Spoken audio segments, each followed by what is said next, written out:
Assalamualaikum warahmatullahi wabarakatuh. Salam sejahtera untuk kita semua. Terima kasih saya ucapkan untuk teman-teman yang sudah membeli dan mengunduh materi Step to Become Digital Marketing Commander ini.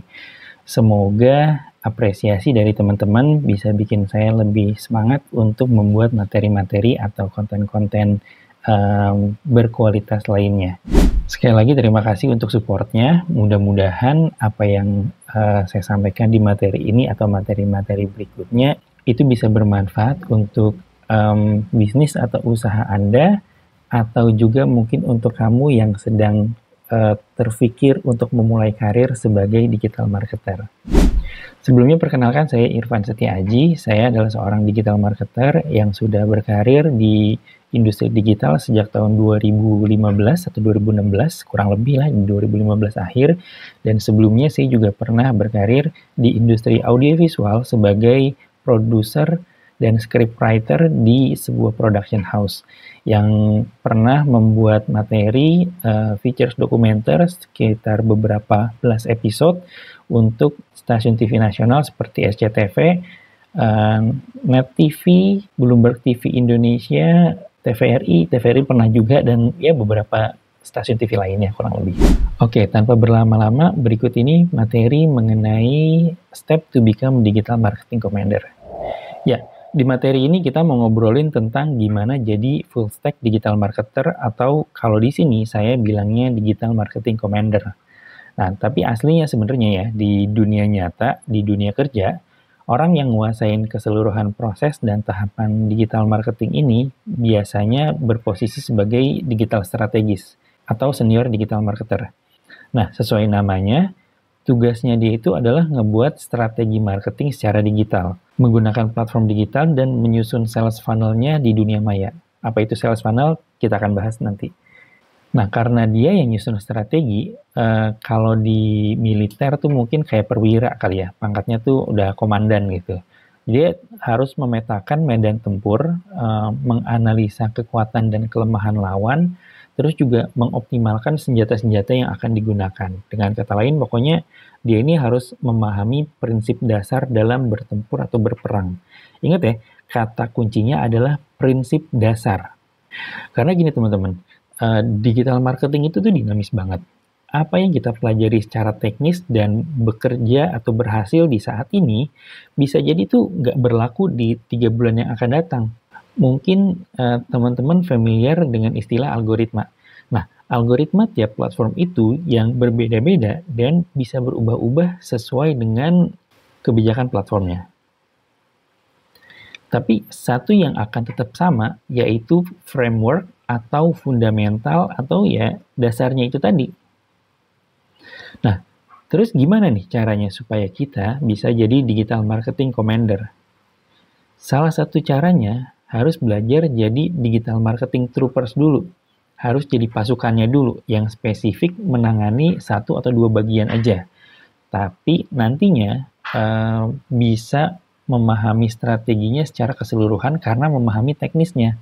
Soal itu saya ada kabar baik dan kabar buruk nih.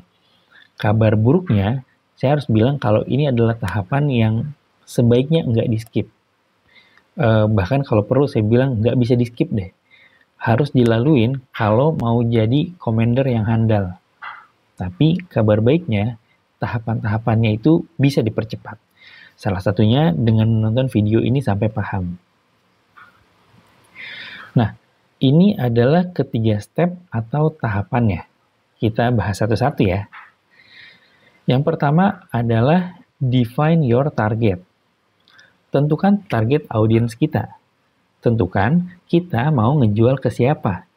Kalau kita masarin produk atau jasa dan ditanya, ini target marketnya siapa nih? Terus dijawab siapa aja. Nah, siap-siap deh tuh, itu barang nggak bakal kejual.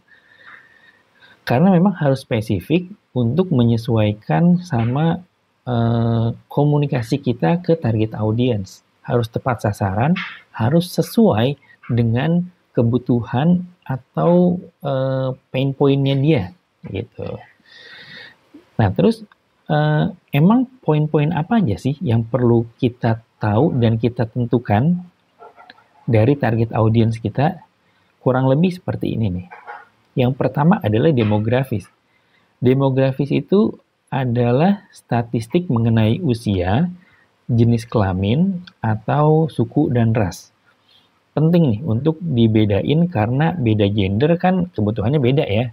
Permasalahan mereka juga beda. Usia 20-an awal mungkin masalahnya soal patah hati ditinggal pacar. Tapi kalau yang awal 40-an bisa jadi soal ini anak gua bisa nerima orang tua sambungnya nggak ya kalau gua kawin lagi misalnya loh ya.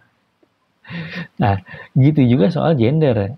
Eh, Jualan sampo mobil kayaknya lebih gampang deh ke laki-laki atau ke pria dibanding ke wanita. Gitu juga soal jual lip serum kayaknya lebih gampang ke wanita deh ke pria. Bukannya nggak bisa ya, bisa, tetap bisa. Tapi akan jauh lebih mudah, efektif, dan efisien kalau menawarkan sesuatu yang udah sesuai sama targetnya. Jadi di awal kita sasar dulu target audiensnya, baru ketika sudah menemukan audiens yang tepat, baru kita expand ke orang-orang atau target di luar dari audiens utama kita. Kayak contoh lagi, jual oli samping nih ke wanita, bisa jadi kita perlu ngejelasin dulu apa efeknya kalau kendaraan nggak dikasih itu, apa bahayanya, dan lain sebagainya. Jadi emang edukasinya agak lebih panjang gitu lah. Nah, itu dampaknya kalau nggak sesuai. Perlu mengedukasi lebih dalam aja sih palingan. Butuh waktu yang lebih lama dan effort yang lebih besar. Tetap bisa, tapi itu konsekuensinya bisa jadi budget yang dikeluarin lebih besar dan closing yang didapat bisa jadi lebih sedikit dibanding kalau misalnya kita menyasar target audiens yang utama dulu. Lalu secara geografis, jelas nunjukin lokasinya di mana. Jual ke audiens di kota besar sama ke desa, bisa jadi ya, daerah rural atau daerah suburban gitu ya, akan beda effortnya. Yang satu bisa jadi udah lebih banyak terpapar informasi, yang lainnya bisa jadi belum. Gitu. Selain itu, kalau misalnya nih kita jual produk fisik, jual ke audiens di kota besar bisa jadi lebih murah ongkos kirimnya. Dan kita tahu biasanya ongkos kirim kan salah satu pertimbangan customer ngebeli produk secara online ya. Kalau misalnya ongkos kirimnya lebih mahal dibanding harga produknya, ya wassalam. Biasanya sih akan di skip tuh sama target audiens kita. Selain itu tentu aja ada pertimbangan-pertimbangan lain yang ngebentuk karakter customer dari lokasinya. Kayak mungkin teman-teman di Sumatera Utara yang terbiasa straight to the point dalam berpendapat gitu. Nah, terkait soal karakter itu pengaruhnya sama yang terakhir nih, yaitu psikografis, yang lebih kepada pengklasifikasian berdasarkan gaya hidup. Implementasinya bisa ke kayak minat, aktivitas, sikap, sama nilai-nilai yang dianut. Contohnya aja, kalau misalnya kita jual produk buku-buku agama, spesifik di agama Islam misalnya kayak gitu ya, pasti komunikasinya akan lebih menyesuaikan sama kepercayaan si customer. Sedikit mengutip kata-kata di dalam buku itu, atau menyentuh nilai-nilai yang juga dipahami sama si target audience dan lain sebagainya. Atau kalau misalnya kita punya bisnis fashion busana muslim, tapi spesifik ke menyasar target audiens kita tuh ukti-ukti dan Nurul's. Kan kebayang ya, atau tahu ya ukti-ukti dan Nurul's ini seperti apa karakteristik dan juga tampilannya gitu ya. Nah, jadi bisa kita bayangin tuh minat sama aktivitasnya kayak gimana. Kalau misalnya kita jual kardigan pakai bonus seblak instan, bisa jadi laku banget tuh. Canda ya, mohon maaf nih. Ukti-ukti denurus di luar sana yang mungkin lagi ngeliat atau lagi nonton video ini. Oke. Anyway, sekali lagi, penargetan ini sebenarnya untuk memudahkan kita berkomunikasi sama target audience. Pengaruhnya itu ke copywriting yang akan kita gunakan. Bahasa apa yang dipakai, gimana cara menyampaikannya, platform apa yang digunakan, dan lain sebagainya. Supaya Itu tadi, tepat sasaran, efektif, dan efisien, supaya pesannya gampang diterima, supaya lebih besar potensi closingnya dibanding yang tidak sesuai sama target audiensnya. Nah, yang berikutnya, plan your strategy. Sebelum nyusun strategi, pahamin dulu nih mengenai sales funnel atau tahapan-tahapan perjalanan customer, mulai dari nggak kenal sampai akhirnya beli atau bahkan ikut ngepromosiin produk kita. Kurang lebih ini tahapan-tahapan dari sales funnel. Bentukannya emang seperti corong karena semakin ke bawah biasanya semakin sedikit jumlah audiens yang ada di tahapan itu. Tapi ini perlu dipahami karena sales funnel itu kayak peta pertempuran kita, peta medan tempur yang kita harus pegang lah gitu loh. Menyesuaikan sama amunisi dan juga senjata yang akan kita gunakan. Yang pertama itu adalah awareness, atau tahapan ketika calon customer kita nih baru tahu mengenai produk atau jasa yang kita punya. Tahapan memperkenalkan ini bisa dilakukan melalui konten sosial media yang menarik, campaign yang atraktif, atau bahkan mungkin contoh konkretnya kayak bagi-bagi ebook gitu ya. Goals-nya pokoknya bikin calon customer sadar sama keberadaan produk atau brand kita. Nah, yang kedua adalah interest, adalah saat mereka mulai tertarik. Menumbuhkan ketertarikan ini dengan cara menginformasikan bahwa kita tuh punya solusi loh atas permasalahannya mereka. Itu.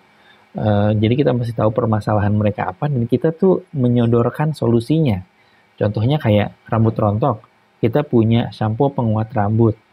Butuh penghasilan tambahan. Kita punya tools untuk mereka berjualan. Atau ada masalah sama diabetes. Nah, kita punya gula tanpa kalori yang aman untuk diabetes. Dan lain sebagainya, contoh-contohnya ya. Nah, cara menginformasikannya adalah dengan tutorial produk, webinar, contoh lainnya, atau ya sesimpel konten iklan yang nonjolin manfaat produk sih. Dan masih banyak lagi cara menginformasikan lainnya.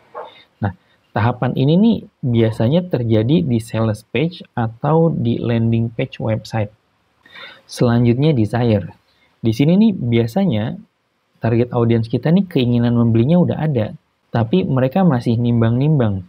Kenapa harus beli produk kita? Kenapa nggak beli merek lain yang dari kompetitor misalnya? Kenapa harus beli sekarang? Kenapa nggak nanti aja deh bulan depan atau 2-3 bulan lagi gitu ya.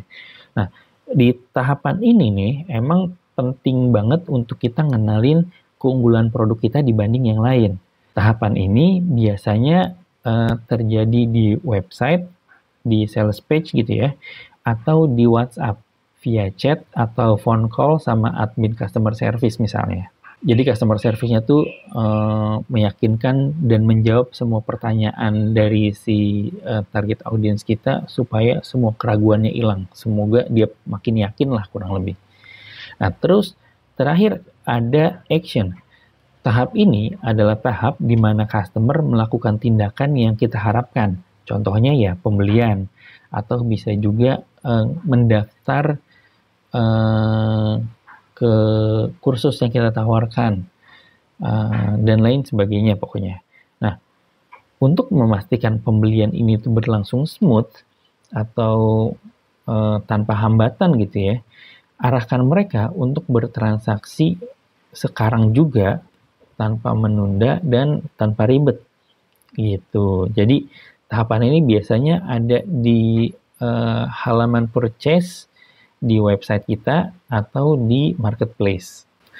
Sebenarnya setelah pembelian terjadi masih ada tahapan lain yang bisa dilakukan, yaitu dengan memaintain customer supaya mau beli lagi, atau untuk ngerekomendasiin produk atau jasa kita ke kenalannya. Tahapan ini disebut CRM atau Customer Relationship Management, supaya customer nih loyal, supaya setia gitu sama produk sama jasa kita. Tapi untuk sementara ini kita belum bahas secara mendalam dulu ya. Next time kita akan buat lagi bahasan khusus soal CRM. Nah, Kita kan udah paham nih tahapan-tahapannya di sales funnel. Terus gimana selanjutnya? Nah, ya selanjutnya kita susun langkah-langkahnya. Kita atur customer journey-nya. Contohnya biar mudah ngebayanginnya, kita pakai contoh produk minuman kesehatan atau jamu deh gitu ya. Di tahapan awareness ini nih, kita pakai iklan untuk memperkenalkan produk kita ke sebanyak-banyaknya orang. Iklannya ini di Instagram, Facebook, sama TikTok. Iklannya ini tuh harus bisa menarik perhatian biar orang paling enggak tuh berhenti nge-scroll dan juga cari tahu mengenai produk kita. Sekedar buat dia scroll dan ngeliat-liat aja tuh paling enggak tahapan ini cukup. Nah, kalau misalnya orang udah ngeliat iklannya, itu terus kita arahin kemana sih? Misalnya nih, kita arahin ke profile. Di profile ini, mereka dapat lebih banyak informasi dari konten-konten organik di profile. Di sini nih, customer udah masuk ke tahapan interest nih. Udah mulai tertarik nih, karena udah cari-cari tahu lebih lanjut secara aktif. Nah, selanjutnya, melalui bio yang ada di profile kita arahin supaya audiens kita ini, calon customer kita ini klik link yang ada di bio supaya customer beranjak ke langkah selanjutnya, yaitu masuk ke website atau ke marketplace atau ke sales page kita untuk memfasilitasi desire-nya gitu. Jadi dia udah mulai makin penasaran, mulai menimbang-nimbang kalau bagus juga kayaknya produknya, ya ini kayaknya sesuatu yang saya butuhin nih.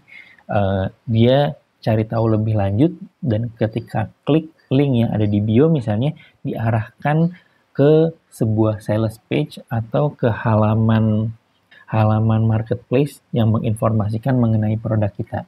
Di situ tuh nanti dia akan baca tentang deskripsi produk, tentang ngelihat rating dari produk ini, review dari customer yang udah pernah coba dan lain sebagainya yang mengarahkan mereka untuk take action atau beli. Nah, kalau udah terjadi pembelian ini, maka tuntas satu cycle sales funnel yang kita susun. Gitu. Nah, itu kalau produknya produk retail ya, jamu atau minuman kesehatan yang harganya relatif terjangkau lah. Semahal-mahalnya mungkin sekitar 50 sampai 100 ribu rupiah.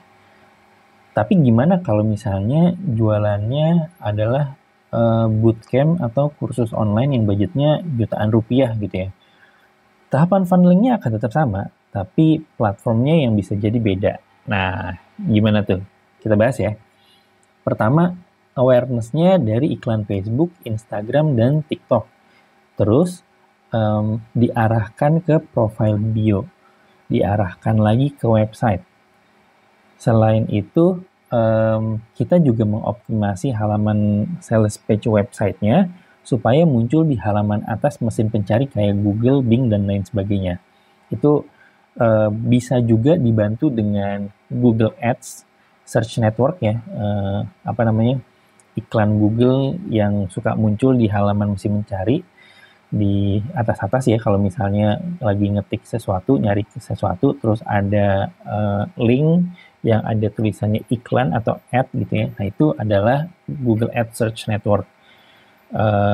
Biar itu akan kita butuhkan biar website kita muncul di halaman satu juga untuk kata kunci yang kita agak sulit mengoptimasi misalnya. Nah, dari situ terus customer masuk ke website, ngelihat harga, masuk ke halaman checkout, terus beli, closing deh, alhamdulillah. Tapi karena harganya mahal, nggak jarang nih ada customer yang masuk ke website, ngelihat harga, kicep, terus balik kanan bubar jalan, nggak jadi closing tuh, gitu loh. Dan itu sangat mungkin terjadi gitu ya, karena ngelihat harganya tuh cukup mahal gitu ya. Nah, untuk menyiasati supaya nggak ada target audiens yang tersia-sia gitu ya, kita bisa retargeting dengan iklan di tempat lain, kayak misalnya via Instagram, Facebook, dan TikTok gitu ya, tapi dengan materi yang lain, atau di YouTube misalnya, diarahkan ke channel YouTube. Di situ customer nonton deh tuh konten-konten di sana yang isinya success story, testimoni, seru-seruan dan lain sebagainya. Tujuannya tuh supaya dia ngelihat kalau oh iya ini sesuatu yang ditawarkan itu tuh sudah banyak yang menggunakan dan sudah banyak sukses story-nya. Bisa jadi kalau misalnya saya ikutan, saya juga akan ikutan sukses seperti orang-orang yang ada di video YouTube ini misalnya gitu ya. Nah, dari situ setelah retargeting diarahin lagi ke website tapi dengan penawaran yang berbeda. Misalnya kali ini ditawarin bisa dengan cicilan atau bisa diarahin buat isi database aja dulu. Ngisi nomor sama nomor kontaknya misalnya kayak gitu ya. Supaya nanti data nomor dan handphone itu akan kita kasih ke tim customer service dan di follow up sampai si calon customer ini nih yakin banget baru deh dia mau transfer. Panjang ya pasti karena kan closingnya dengan nilai jutaan, jadi orang pasti perlu diyakinkan seyakin-yakinnya biar mantep nih supaya nggak ada lagi keraguan dan dia merasa bahwa value yang ditawarkan sama si bootcamp ini atau kelas online ini nih jauh lebih besar dibanding sama biaya yang dia harus keluarin gitu. Sehingga kalaupun misalnya kita naruh harga katakanlah ya contohnya misalnya 4 atau 5 juta, dia akan ngerasa kalau oh yang gue bisa dapetin dari kelas online ini bisa jadi 3-4 kali lipat dari nominal yang harus gue bayarkan. Oke, gue bayarin aja kalau kayak gitu. Gitu. Ikutan deh dia jadinya. Nah, sejauh ini gimana? Bingung nggak? Kalau bingung atau ada yang belum dipahami, kita diskusi yuk di grup Telegram. Linknya bisa dilihat di layar, supaya nanti di grup ini kita bisa ngobrol dan diskusi biar lebih paham mengenai apa yang dibahas. Dan mudah-mudahan juga biar bisa nambah kenalan baru di dalam grup ini. Insya Allah kita akan bikin diskusi yang seru mengenai digital marketing, karir, bisnis, dan lain sebagainya.